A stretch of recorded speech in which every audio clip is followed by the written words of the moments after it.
आज हम संस्कृत कक्षा 10 के संस्कृत का कालिदास पाठ के विषय में अध्ययन करेंगे। उसमें पैराग्राफ देखिए, वस्तुतः कालिदास मूर्धन्यतमः भारतीय कविरस्ति। वस्तुतः माने वास्तव में कालिदास जी मूर्धन्यतमः माने श्रेष्ठ भारतीय कवि अश्वय कवि हैं। वास्तव में कालिदास श्रेष्ठ भारतीय कवि हैं। एकतः तस्य माने एक तरफ तो तस्य कृतिस् उनकी तस्य कृतिस् माने उनकी रचनाओं में काव्योचित गुणानामय काव्य के लिए उचित गुणों का समाहारमय समूह दृश्यते दिखाई देता है। अपरस्तश्च और दूसरी तरफ भारतीय जीवन पद्धति भारतीय जीवन शैली पद्धति में शैली की सर्वांगीणता में संपूर्णता तत्प्रमाण उनमें राजनीति में सुशोभित होती। देखिए,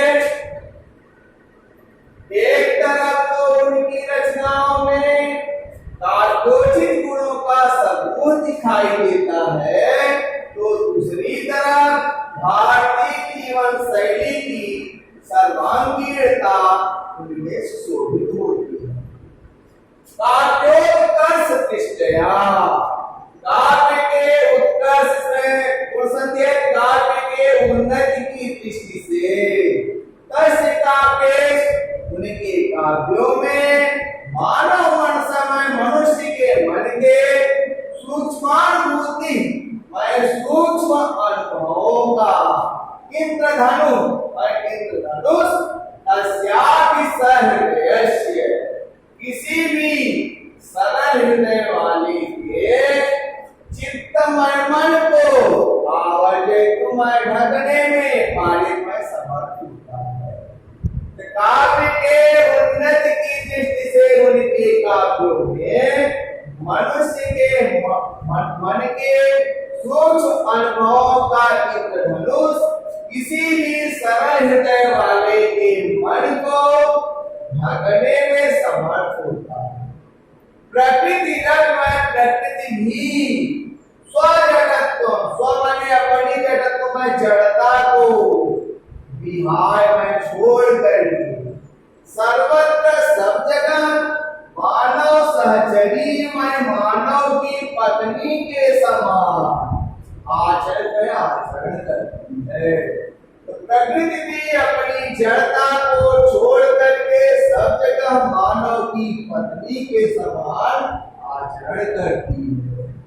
रघुवंश नामक महाकाव्य में दिग्विजयात्मय दिशाओं की विजय के लिए प्रस्थान किए हुए रघुवर सभा जनमय रघु के सभा की ओर वन वृक्षा वन के वृक्ष प्रसून पृथ्वी फूलों की बरसात संपादित करते हैं।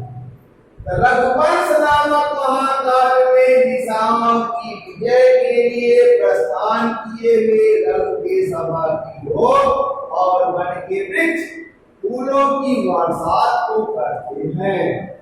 मेघदूत नामक खंड काव्य में विरहोत्कंठित विरह से उत्कंठित स्वर दुखित यक्ष से प्रेम विफलता या यक्ष के प्रेम विफलता की अद्वितीय सृष्टि में अद्वितीय रचना परिलक्षित में दिखाई देती। मेघदूत नामक खंड काव्य में विरह से दुखित यक्ष की प्रेम विफलता की अद्वितीय रचना दिखाई देती। तत्र उनमें बाह्य अंतः प्रकृतियों में बाह्य और अंतः प्रकृति का मर्म स्त्रीमय मर्म स्पर्शी वर्णन है। उनमें बाह्य और अंतः प्रकृति का परमात्मा। एक बार इसका अर्थ ध्यान से देखिए, वास्तव में कालिदास श्रेष्ठतम भारतीय कवि हैं। एक तरफ तो उनकी रचनाओं में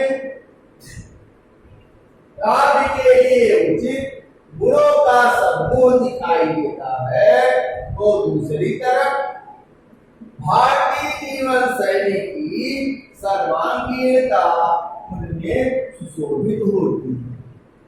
काव्य के उन्नति की दृष्टि से उनके काव्यों में मनुष्य के मन के सूक्ष्म अनुभवों का इंद्रधनुष किसी भी सरल हृदय वाले के मन को ढकने में समर्थ होता है।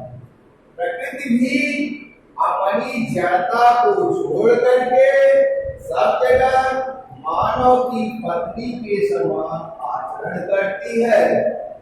रघुवंश नामक महाकाव्य में दिशाओं की विजय के लिए प्रस्थान किए हुए रंग के सभा की लोग और वन के वृक्ष फूलों की बरसात करते हैं। मेघदूत में विरह से दुखित यक्ष की प्रेम विह्वलता की अद्वितीय रचना दिखाई देती है। उनमें बाह्य और अंतः प्रकृति का मर्म